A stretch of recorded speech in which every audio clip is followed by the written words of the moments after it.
শবে মেরাজের ঘটনা ও ইতিহাস। মেরাজ অর্থ হল ঊর্ধ্বগমন। লাইলাতুল মিরাজ বা মেরাজের রজনী উপমহাদেশে শবে মেরাজ হিসেবে আখ্যায়িত। এই রাতে মহানবী হযরত মুহাম্মদ সাল্লাল্লাহু আলাইহি ওয়াসাল্লাম অলৌকিক উপায়ে ঊর্ধ্বাকাশে আরোহণ করেছিলেন এবং মহান আল্লাহর সঙ্গে সাক্ষাৎ করেছিলেন।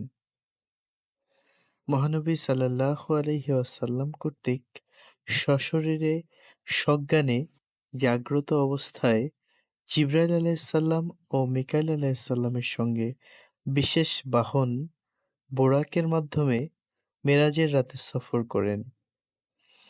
তিনি মসজিদুল হারাম থেকে মসজিদুল আকসা হয়ে প্রথমে আসমানে গমন করেন। এরপর ধারাবাহিকভাবে সপ্তম আসমান এবং সিদরাতুল মুনতাহা পর্যন্ত এবং সেখান থেকে একাকী রফরফ বাহনে আরশে আজিম পর্যন্ত ভ্রমণ করে মহান রাব্বুল আলামিনের সঙ্গে সাক্ষাৎ লাভ করেন। পাশাপাশি জান্নাত জাহান্নাম পরিদর্শন করে পৃথিবীতে ফিরে আসেন।